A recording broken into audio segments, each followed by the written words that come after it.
The morning light slid through my mother's kitchen window, soft and gold, the way it always looked before something ordinary began. I stood there, holding an ivory envelope between my fingers. The wedding invitation my sister, Amy Bennett Harris, had sent 2 months ago. Tomorrow was supposed to be her big day. I had my dress pressed, shoes shined, a little speech tucked in my bag. I hadn't felt this close to my family in years. "Mom," I said, my voice still bright with that old hope. "I can't wait for the wedding tomorrow. I'm so proud of her," across the counter. My mother, Carol Bennett, stirred her coffee. The spoon hit the side of her mug once, twice, and then stopped. She didn't look at me. For a long second, the only sound was the hum of the refrigerator. When she finally spoke, her voice was too calm, almost rehearsed. "Laura," she said quietly, "it was last week." The words didn't make sense at first. I blinked, smiling without understanding. "No, Mom. The invitation says Saturday. Tomorrow's Saturday." Her eyes flicked toward me, then away again. "We must have sent you the wrong one." The spoon slipped from her hand and clattered against the counter, rolling to the floor. It made a hollow sound, like something small breaking open inside me. I stared at her, waiting for the punchline, the laugh, the gentle, "Oh, you know your sister." But there was nothing. Just silence. I unfolded the invitation again, tracing the printed date with my finger. June 14th. Tomorrow, clear as daylight. The paper shook slightly between my hands. "You sent the wrong one," I said, and my voice cracked on the last word. She nodded, eyes on her coffee. It was a mix-up. The ceremony's over. The smell of the kitchen vanilla creamer, toasted bread turned suddenly heavy. My breath caught, like I'd stepped into deep water. Does Amy know I asked? Mom didn't answer. Something in the way she stared at the floor told me everything. The invitation slid from my fingers and landed on the counter with a small thud. I thought of the nights I'd stayed up helping Amy with her business plan, the money I'd lent her when she was desperate, the messages I'd sent to our family group that no one replied to. Now there was just an empty kitchen, a mother who couldn't meet my eyes, and a lie so deliberate it left no air between us. I reached for my keys, still hanging from the same ring that held a tiny brass key to their old house, a house I'd once helped them save. If they could change the date, what else had they changed about me in their story? I walked out before she could answer, the sound of the spoon still echoing behind me. I drove home that morning without turning on the radio, the city sliding past in a blur of sunlight and noise I couldn't feel. The invitation lay on the passenger seat beside me, a small, cruel thing now. My mind replayed every year that had led here, every quiet moment I'd mistaken for closeness. 3 years ago, Amy called just after midnight. Her voice trembled, too light, too fast. "Laura, I messed up. The client backed out. I owe $10,000. I'll pay you back, I promise." I'd been half asleep, but I didn't hesitate. The next morning, I wired her the money. She never mentioned it again. "No thank you, no follow-up." I told myself that's what sisters did. You didn't keep score. 2 summers later, my parents Carol and Frank Bennett called about their house. The roof was leaking. The foundation cracked. The insurance wouldn't cover it. They sounded scared, smaller than I'd ever heard them. I dipped into my savings and sent $30,000. Dad mumbled something that might have been gratitude. Mom just said, "You're always good at managing things, Laura." Then came the beach house. The one in La Jolla, the dream my parents had chased for decades but nearly lost to bad loans. They didn't ask that time I offered. I bought it outright. Let them live there rent-free. "It'll stay in the family," Mom said, her smile soft. I believed her. I thought that's what love looked like, quiet rescue. No applause. Every transfer, every favor, every late-night call, they all felt like proof I still belonged. But somewhere along the line, The giving turned invisible. I stopped being a daughter and became a safety net. Birthdays went unremembered. Holidays came and went without an invitation. Each time I called, Mom's voice carried that sharp edge. "You're always so busy." I used to defend her, telling friends she didn't mean it that way, that she was tired or distracted. But sitting in my car now, I realized maybe she meant every word. I looked down at the keychain still dangling from the ignition. On it, a small brass key, the one to their old house I'd saved years ago. I turned it over in my palm, the metal warm from the sun. They'd kept the house, the comfort, the silence. All I had kept was this key. That evening, I sat by the window of my apartment, the city stretching out in small squares of light. The invitation was on the coffee table, edges curled from where I'd gripped it too tightly. I kept staring at that printed date, waiting for it to change, for some proof that I had misunderstood, but the truth had already settled in. They hadn't forgotten me. They had planned it. My phone buzzed. Diane Porter, my cousin, the one who always checked in even when the rest of the family didn't. Her voice was steady but careful. The way you speak when you know a secret that will break something open. "Laura," she said, "I heard about the wedding. Are you okay?" I told her what Mom had said about the wrong invitation. Diane was quiet for a long time. So long I thought the call had dropped. When she finally spoke, her tone carried that ache of someone forced to say what shouldn't need saying. "Laura, it wasn't a mistake." My chest tightened. "What do you mean?" Diane sighed. "Amy didn't want you there. She told everyone you'd overshadow her, your job, your confidence, and Carol, your mom. She agreed." I pressed a hand against my mouth, as if that could hold the words back. The air in the room thickened, pressing against me. "They planned it." I whispered. "I'm sorry," Diane said. "I didn't want to tell you like this." Through the phone, I could hear the low hum of her breath, steady and real. I clung to it because it was the only sound that didn't lie. I looked down at the invitation again. Its gold letters glimmered under the lamp like they were mocking me. All those swirls and flourishes, every curve written to exclude me beautifully. I thought of Mom's face that morning, the way she couldn't meet my eyes. She hadn't been caught off guard. She'd been caught in her own lie. When did my success become a threat to them? I didn't cry. I just sat there until the city lights outside turned from gold to gray. The next morning, I drove to my parents' house before I could talk myself out of it.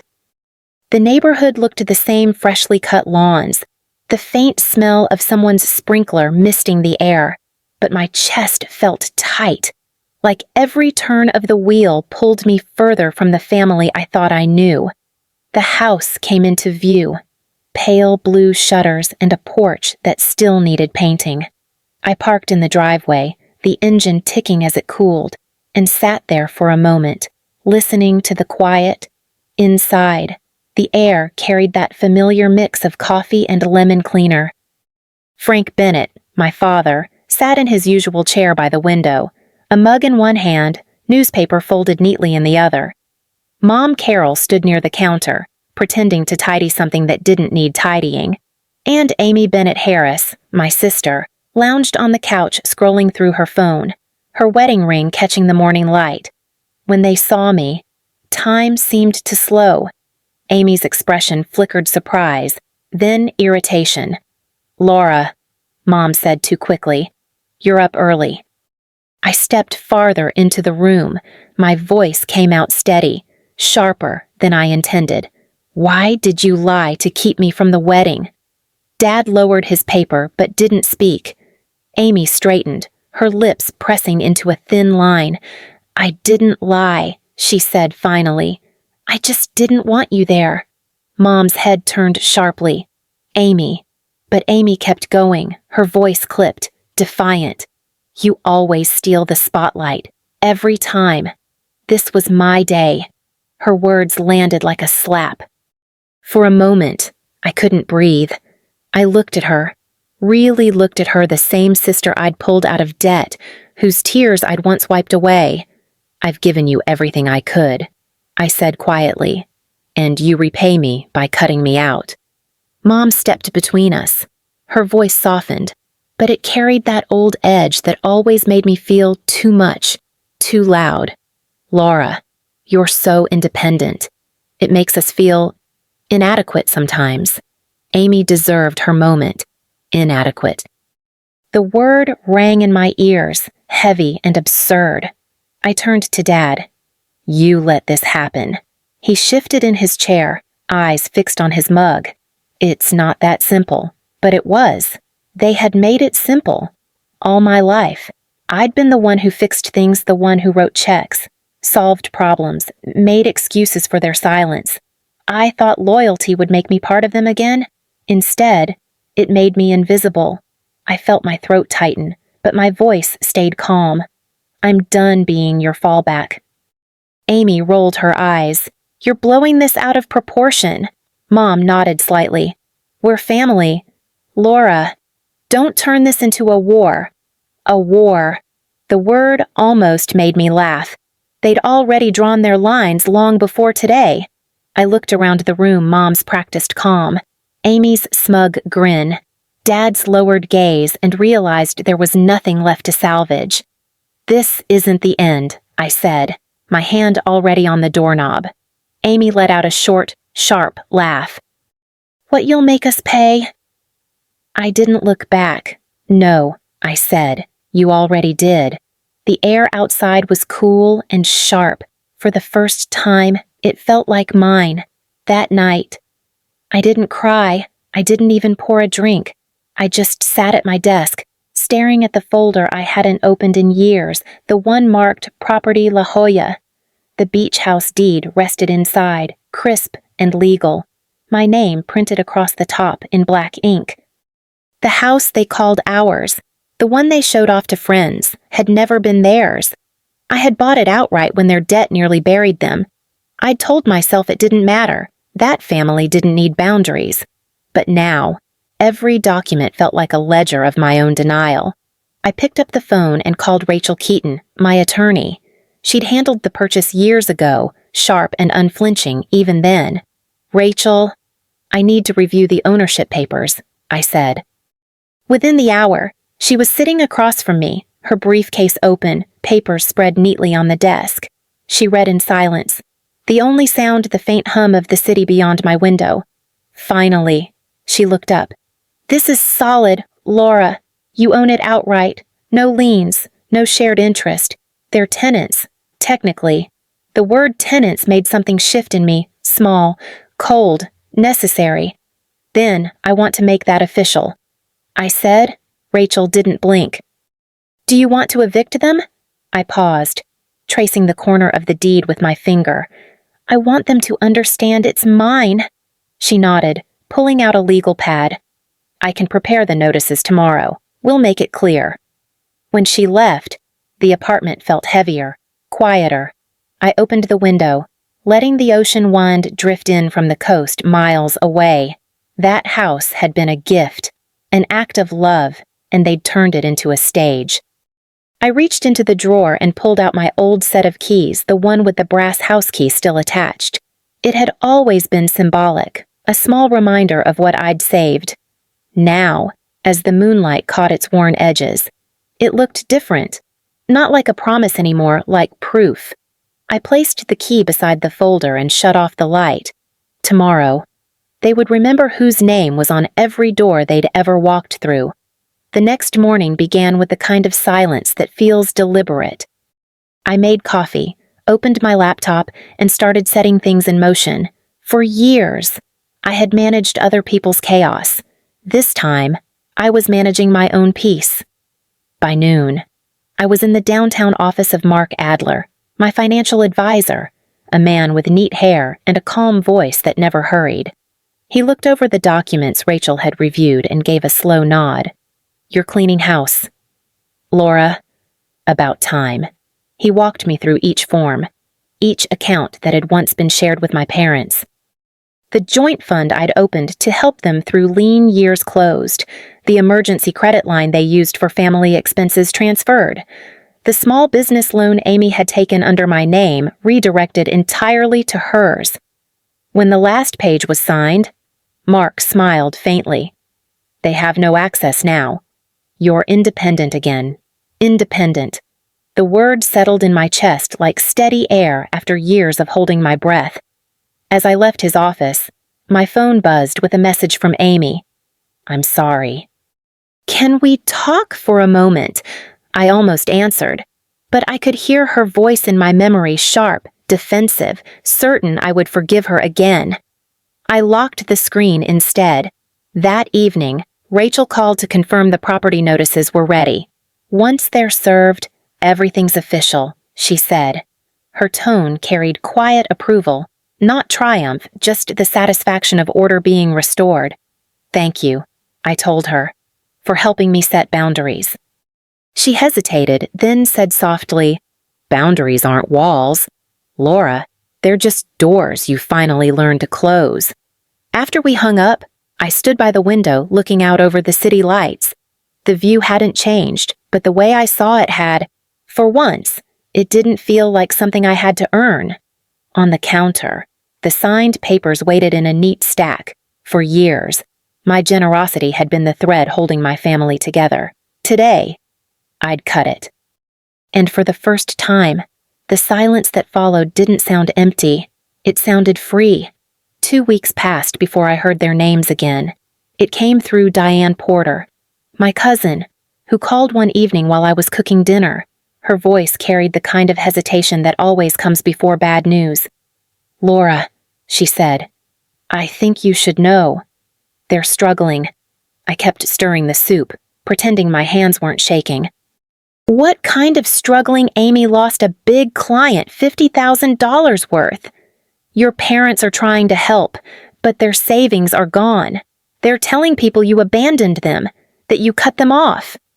The words sank slowly, not like an accusation, but like truth I already expected. So I'm the villain now, I said quietly. Diane sighed. Some believe them, some don't. But it's getting around. I leaned against the counter, the spoon slipping from my hand. For years, I'd been the one they called when something broke, when bills piled up, when life demanded a bailout. Now that I had stopped answering, they were rewriting the story. They're saying you changed, Diane added. I almost laughed. They're right. I finally did. Outside the window, the city glowed with that muted orange haze that always followed a long day. I thought about Amy's wedding photos, how they'd probably been framed and shared, a perfect family minus the one who'd funded half of it. They'll figure it out, I said finally. It's not my job to save them anymore. Diane's voice softened. You're doing the right thing. Don't let their noise pull you back. After we hung up, I turned off the stove and stood in the quiet kitchen. The faint reflection of myself in the window looked unfamiliar, older maybe, but steadier. They called my freedom selfish, but to me, it was the first honest thing I'd ever done. A month later, I was in the middle of a project meeting when Paul Riley, the head of building security, called my desk. His voice was low, careful. Laura, your family's downstairs. They're asking to see you. For a moment. I couldn't move. My throat tightened around a wordless breath. Tell them to wait, I said, and walked toward the elevator before I could decide against it. In the lobby, the light felt too bright. My mother, Laura Bennett, stood near the reception desk, her coat half-buttoned, eyes rimmed red. Beside her was my father, Frank, pale and quiet, and Amy, twisting her wedding ring over and over. Diane Porter stood a few feet away. Her arms crossed. She'd come because they'd asked her to. Laura, Mom said as soon as she saw me, her voice breaking on my name. We're sorry. Please. Can we talk? I stayed still. The room buzzed with the low hum of air conditioning and whispers from the front desk. About what I asked. Dad stepped forward. We didn't mean to hurt you. Things got out of hand. I looked at Amy. She didn't meet my eyes. You planned to leave me out of your wedding, I said evenly. You laughed about it. Her lips parted. What are you talking about? I took out my phone and opened a video one she'd sent months earlier by mistake. In it, Amy's voice rang out over the clinking of glasses. Good thing Laura's not here to steal my spotlight. Laughter followed, familiar and cruel. Diane's hand went to her mouth. Amy, she whispered. You said you didn't. Amy's face drained of color. Mom turned toward her, stunned. You told us she didn't tell you everything, I said. None of you did. Mom looked back at me, her voice trembling. We're struggling. Laura, please, just let us stay in the beach house for a while. For a second, it almost sounded like the mother I remembered, the one who used to hum while cooking, who kissed my forehead when I came home late. But that woman had lived in another time. No, I said quietly. That house is mine. You've taken enough. Diane's voice broke through the silence. She's right. You can't ask her for more. Dad's shoulders sagged. Mom's eyes filled. We're your family, she said, reaching out. Family doesn't erase you, I replied. The lobby was so still I could hear the ticking of the security guard's watch. I turned to Paul. Please escort them out. He nodded gently, stepping closer. Mom's voice followed me as I walked away. Laura, don't shut us out. But I didn't turn back. I'd already lived that scene 100 times, me walking toward them. Them closing the door. This time, it stayed closed. 6 months later, I stood on the deck of the La Jolla Beach House. The air was salt-heavy, the sky washed in the pale pink of early evening. The waves broke softly below, steady and certain. I'd started to like their rhythm. It sounded like breathing. Life had settled into something simple. My work was thriving. Diane Porter and Rachel Keaton had become my anchors. Women who didn't need saving, who understood the quiet kind of strength. Yesterday, an invitation arrived, my parents' anniversary celebration. I sent back a small card, polite and brief. Congratulations. Take care. I'd once given them everything I had: money, time, forgiveness. All it ever earned me was distance. Now, that distance was the gift. On the railing beside me lay an old brass key, the one that had opened every door they'd closed behind me. I watched the wind nudge it closer to the edge until it slipped, disappearing into the sand below. They'll find the door locked, I murmured, just like the day they shut me out. And for once, I didn't need to explain.